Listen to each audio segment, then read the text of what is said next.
wabarakatuh. Good afternoon, everyone. First of all, let me say I do really sorry for just forgetting that I need to record my teaching video because today is actually the very first day of working. So there are a lot of things to do related to the students affairs department. Because we have a lot of the competition, we have a lot of the report, so I cannot stop replying WhatsApp. I'm making my report, so I just forget to record our class video. But so that's why I just really want to say I do really sorry for being so late to record it and also post it.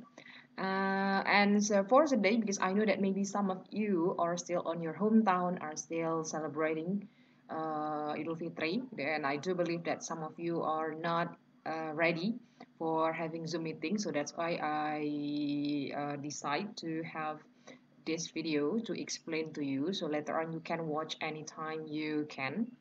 And like usual, the exercise will be 1 week long, but actually for this meeting, I will not asking you um, for making any writing anymore.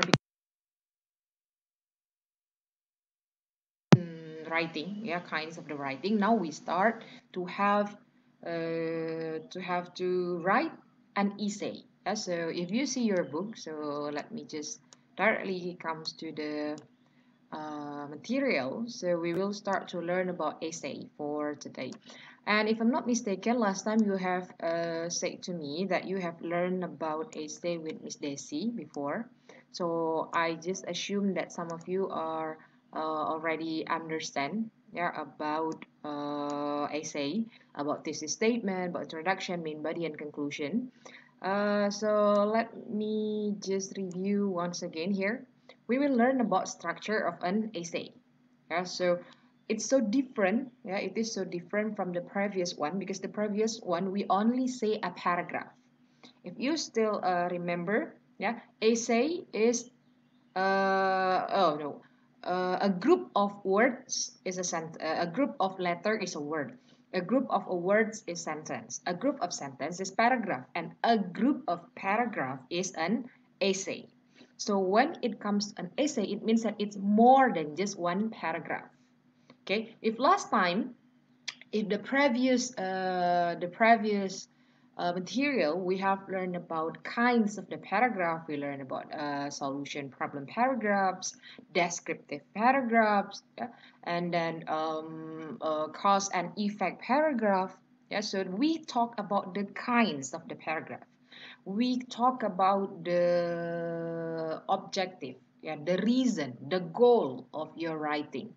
If your reason to write this paragraph is because you want to explain about the solution that you offer, it means that you are writing problem and solution paragraph. And the group of that paragraph is called essay. Okay, so that's why essay is the highest level of the writing. Okay, so if I can make the hierarchy, yeah, the line for writing the very first essay, and then you have paragraph. Okay, essay is consist of paragraph. Paragraph is consist of sentence, right? Sentence is consist of word. Words. And words is consist of letters. Ada lagi nggak yang lebih kecil lagi dari letters? Ada. What's that? We used to remember about phonology. We have C label. Ya, ini udah pelajaran beda lagi ya. Ini phonology. But if it is in writing, what you have to know is this one. Oh, sorry. This one. Ya. What you have to remember, essay itu adalah sekumpulan paragraf.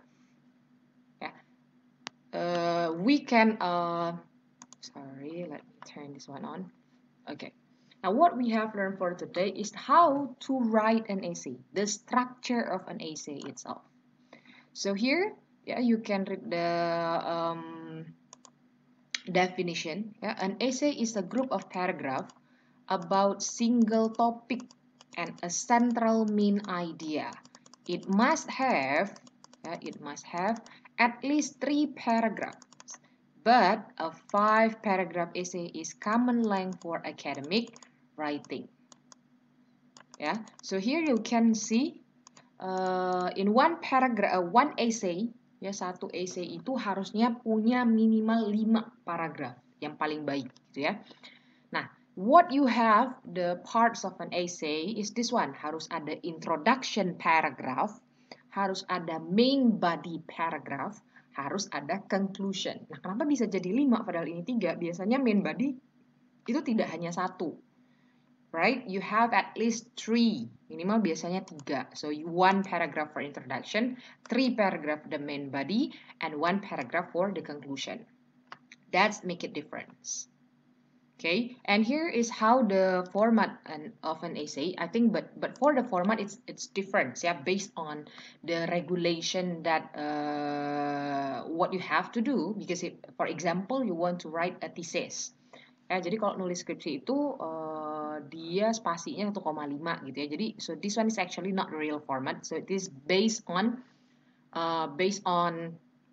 the regulation that what kind of the essay that you are writing.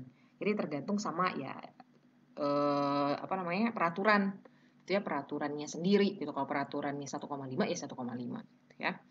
Nah, so this is what you have to remember. Jadi dalam satu essay gitu ya, dalam satu kumpulan paragraf dan satu tulisan karya ilmiah academic writing tulisan akademik itu harus punya introduction paragraph. Jadi paragraf pertama ini adalah kalimat paragraf pembukanya. Kalian harus punya main body, ada main body paragraph. Jadi paragraf intinya dan juga ada conclusionnya. Yang ini tadi kalau misalnya ngikutin 5, yang ini 1, yang ini 3, yang ini 1. So this is actually the same like if you are in Indonesian. I do believe that some of you have learned this when you have Indonesian subject on your senior high school, right? Jadi ini sebenarnya sama aja seperti pelajaran yang pernah kalian pelajari sewaktu SMA, ya kan, di mata pelajaran bahasa Indonesia, ya kan, cara menulis esai, gitu ya. If it is in bahasa Indonesia, we say it esai, cara menulis esai. Harus ada bagian pengenalan, harus ada bagian utamanya, paragraf utama, dan harus ada paragraf penutupnya. Okay, and then let's continue to the next part. Nah, ini, so this is one of the example. Label the 3 paragraphs of this essay. Jadi ini ada satu contoh esai. Ada bagian introduction, ada bagian main body, ada bagian conclusion. So if you read it together, so let me make it bigger. The topic is about, it's too big. Okay, so the topic is about changing English, the African American influence. So we can see ada berapa paragraf sini? We have 1, we have 2, dan setiap paragraf itu selalu diawali dengan indent, ada tabnya. This is what we call as indent. Okay, kalau misalnya kalau simpelnya kalian bilangnya tab gitu ya, padahal bahasanya itu indent. You have African. Okay, this is the second paragraph. This is the third paragraph, and this is the fourth paragraph. And is it only 4? Okay, so this is only 4 paragraph. Walaupun dia tadi bilangnya sebagusnya itu 5 gitu, tapi ternyata kalau di sini dia cuman kasih 4 contohnya. And I think that this is a very simple things. Kalau biasanya seperti ini kan mudah. Udah pasti yang di awal paragraf itu adalah introduction, bisa kita tebak ya. And then the first paragraph is the introduction, and then the last paragraph, kayaknya yang paragraf terakhir ini adalah conclusionnya. Ya kan, kalau kita tebak secara umumnya saja gitu ya. So 2 and 3 is actually the main paragraph. Okay, so let me read. If you ask average Americans where their language comes from, they will probably say England. However, English vocabulary has also been influenced by other countries and groups of people. Some words are borrowed from other languages, such as typhoon, which originally came from the Chinese word typhoon, meaning big wind. Skunk, the name of a small, smelly, black and white animal, came to English from a Native American language. African Americans, too, have both contributed new words to English and changed the meaning of some existing words. Existing words. Nah, so from this reading, jadi dari paragraf pertama ini saja, ya sebenarnya kita sudah bisa tahu sebenarnya yang mau dibahas di dalam paragraf ini tuh apa poinnya. Gitu ya. Bisa kalian tebak? Yes, you can see from the last statement sini dia bilang African Americans too have both contributed new words to English and changed the meaning of some existing words. Ya kan? Nah, akhirnya di sini selanjutnya di paragraf kedua dia bahas African Americans gitu ya, dia bahas wordnya lagi salah satu contohnya di African American musicnya. Jadi this is the main things. Jadi ini adalah hal yang dibahas paling penting gitu ya untuk si paragraf ini. Nah, ini disebut apa? Inilah yang mau kita pelajari. Kalau untuk mengetahui yang mana introduction, main idea sama conclusion udah bisa jelas ya. Akhirnya dia tutup di kalimat ini. Now, what we want to learn is yang paling penting di dalam essay itu adalah thesis statement. Miss nggak tahu kemarin sudah pernah have you ever learn about this with Miss Desi before or not? Mungkin kalau udah kita review lagi aja ya gitu. Jadi what is a thesis statement? Kalau dalam paragraf ini, ya paragraf ini tadi, inilah si thesis statement. African Americans too have both contributed new words to English and changed the meaning of some existing words. Nah, jadi apa katanya si thesis statement itu? The thesis statement is the sentence that tells the main idea of the whole essay. It can be compared to a topic sentence, which give the main idea of a paragraph. It usually comes at or near the end of the introductory paragraph. Jadi gini, jangan bingung ya, antara topic sentence, main idea, sama thesis statement. Oke, sekarang kita pelajari gini. Anggaplah ini kan paragraf nih. Ya kan? Ketika kalian gitu ya, ketika kalian menuliskan main idea untuk satu paragraf, maka dia hanya main idea atau topic sentence dari si paragraf. Ide pokok dari suatu paragraf disebutnya topic sentence. Ya, makanya di sini bilang topic sentence itu memberikan main idea of a paragraph. Ya, jadi ide pokok dari sebuah paragraf disebut topic sentence. Tapi kalau ide pokok untuk semua ya whole, untuk ke semua paragraf, maka kita sebutnya dia adalah thesis statement. Coba kita bandingkan di sini. Di paragraf reading yang tadi. Nih, ya. Kita lihat paragraf pertama. Sekarang kita lihat paragraf satunya saja ya. Kita lihat paragraf satunya saja. If you ask average Americans where the language come from, they will probably say English, England. However, English vocabulary has also been influenced by other countries and groups of people. Some words are borrowed from another language, such as Typhoon, which originally came from the Chinese. Word typhoon meaning big winds. Kang, the name of small, smelly, black and white animal, came to England from a Native American language, African English, blah blah blah, and blah blah blah. This one. Nah, in this paragraph, di paragraf ini dia punya main idea sendiri, ya kan? Main idea-nya apa? Main idea-nya adalah ngomongin language, ya kan? Dia di sini masih bahas tentang language. Dia bahas tentang Inggris secara umum. Nah, ya makanya di kalimatnya, ya di kalimat topic sentence-nya dia bilang ini nih di paragraf pertamanya. If you ask average American where the language come from, they will probably say England. Dia masih membahas tentang bahasa Inggris yang umum. Nah, ini untuk paragraf pertama. Main idea paragraf pertama. Topic sentence paragraf pertama. Nah, sekarang topic sentence paragraf keduanya apa? African Americans, many of whose ancestors were brought to the state as slaves hundreds of years ago, have introduced a number of words to English from language that they spoke in their native country. Nah, ini adalah yang kedua, di paragraf kedua, yang ini topik sentence-nya. Okay, let me change the color, so it will not make you confused. Nah, ya, this is the topic sentence buat paragraf yang kedua. Oke. Kata terkadang berubah dari waktu ke waktu katanya. Nah, itu yang dibahas di paragraf ke-3. Ya kan? Nah, ini the topic sentence for the third paragraph. Akhirnya yang keempat, yang mana yang topic sentence-nya? Biasanya rata-rata kalau topic sentence itu di awal kalimat ya, tapi bisa jadi ada yang di tengah atau di akhir. Tapi kalau yang di paragraf ini semuanya di awal. Terakhir dia bilang English owes ya berhutang some of its interesting and colorful vocabulary to African Americans. Nah, inilah topic sentence paragraf ke-4. Jadi setiap paragraf, ingat setiap paragraf kan Miss bilang punya main idea sendiri, punya body-nya sendiri, dan punya penutupnya sendiri.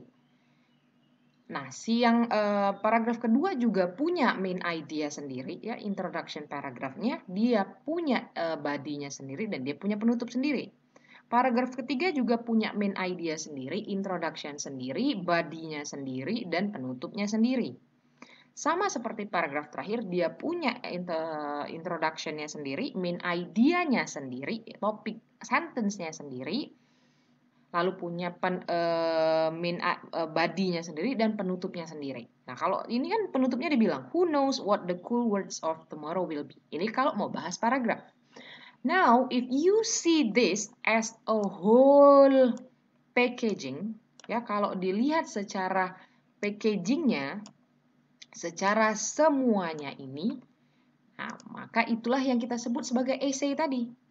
Bahwa ada satu paragraf, bahwa ada satu paragraf introduction, ada dua paragraf yang dua paragraf ini sebagai main idea dan satu paragraf penutup. Dan di dalam satu essay ini dia punya satu main idea secara keseluruhan yang itulah disebut sebagai thesis statement.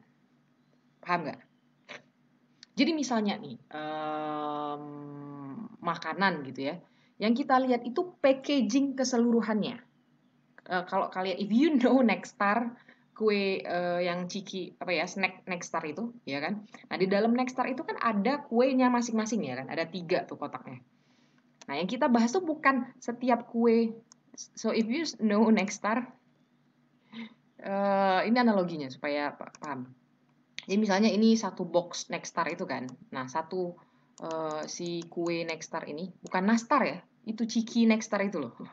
Nah, satu bungkus besar ini kita sebut essay. Tapi ketika kalian buka di dalamnya, kan ada wadah seperti ini kan, ada satu potong kue, dan satu potong kue lagi. Nah, potongan-potongan ini sebutnya paragraf. Nah, di setiap potongan ini dia punya rasanya sendiri, dia punya ini sendiri. Mungkin secara keseluruhan dia nyebutnya ini Nexstar rasa strawberry. Tapi ketika mungkin kalian cicipi yang ini, oh ini rasanya agak manis. Oh yang ini manis agak asin gitu. Yang ini rasanya agak pedas gitu. Nah, itu beda-beda setiap paragraf. Yang kita bahas itu secara keseluruhannya. Gado-gado lah gitu ya. Jadi isi gado-gado secara keseluruhannya yang kita bahas.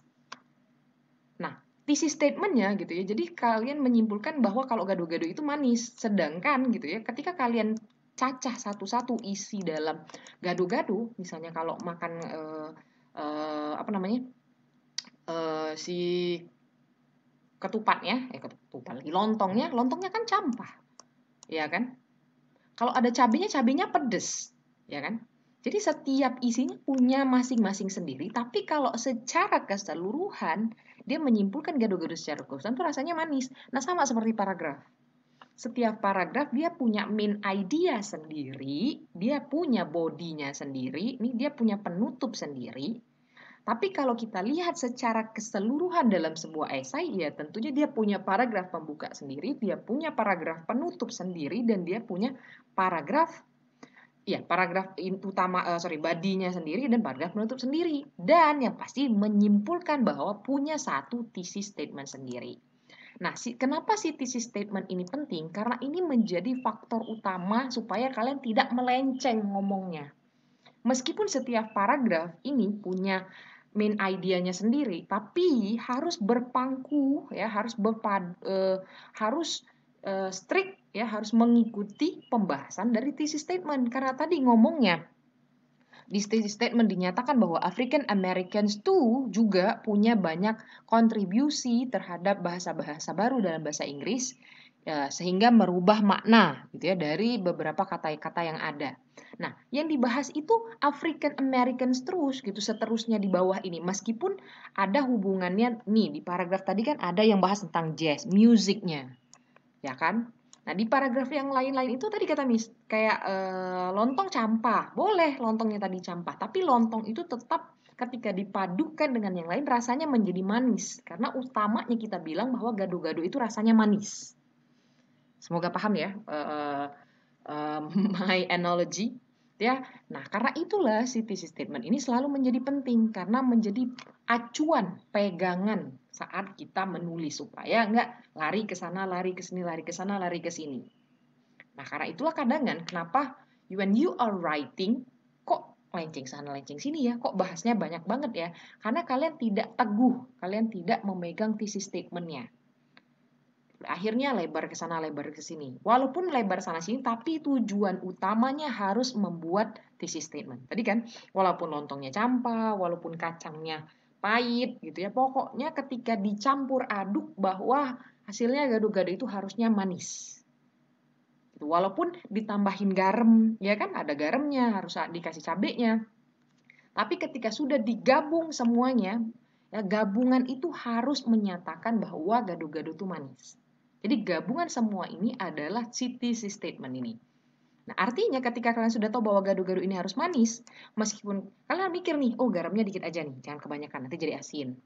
Oh, cabenya jangan kebanyakan, nanti rasanya pedas, nggak ada manisnya. Itulah yang kita sebut dengan thesis statement. Oke, nah bagaimana cara menulis thesis statement yang baik? Okay, so here there is an exercise. Inilah latihan yang minta kalian kerjakan. So you have 3 here, paragraph A, B, and C. Silakan tebak. Ya katanya this one. In this introductory paragraph. Dan biasanya gini ya, si thesis statement itu selalu di introductory paragraph. Ya di paragraf awal. Kenapa ditaruh di awal ya? Karena dari awal harus ditegaskan apa yang mau kalian tulis. Gitu. Jangan sudah di tengah-tengah baru itu melenceng. Tidak. Dia selalu di awal paragraf. Ya. Nah, karena itu ini katanya, in this introductory paragraph, underline the thesis statement. Ya, then circle the topic and draw another line under the main idea in each thesis statement. Share your answer with a partner. Gak apa-apa. Jadi gini, tinggal digaris bawahi saja thesis statement-nya intinya, dan lingkari utamanya itu ngomong apa. Jadi kan kalau yang contoh tadi, wait a minute.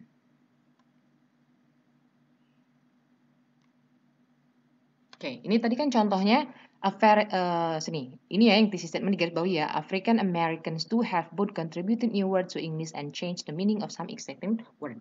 Itu thesis statementnya. Tapi utamanya yang dibahas adalah African American. Jadi African American-nya kalian lingkarin, African Americans too have both contributed new words to English-nya kalian garisin. Ya, nah, so the same like in this paragraph. Sama seperti di 3 paragraf yang sebagai latihan ini. Nanti kirim jawabannya di email ya. Nih, diketik aja, nggak usah di ini. Jadi nomor 3A, thesis statement-nya apa? Diketik ulang. Nggak usah diketik ulang paragrafnya ya, langsung diketik aja thesis statement-nya yang mana. Lalu ditulis lagi topiknya apa. Diketik satu aja yang dibahas. Oke, A, B, and C. Oke, A, B, and C.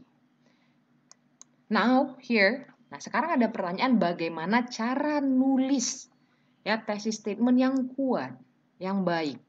Ya, so here there are some points ya di sini. Pertama katanya a thesis statement gives the author opinions or states an important idea about the topic. Jadi di statement ini kalian menuliskan pendapat kalian ya atau menyatakan hal yang penting. Ide yang penting tentang topik. It should give an idea that can be discussed and explained with supporting ideas. Jadi ini harus merupakan ide yang bisa didiskusikan dan dijelaskan oleh supporting ideas. Jangan sesuatu yang sudah strict gitu. Jadi misalnya malam itu 1 hari terdiri dari 24 jam. Ya udah gitu. Jadi dia nggak bisa di-discuss more. Ya udah, saklek. Memang 1 hari 24 jam gitu. Nah, ini contohnya. The qualification for getting into university in my country are unreasonable.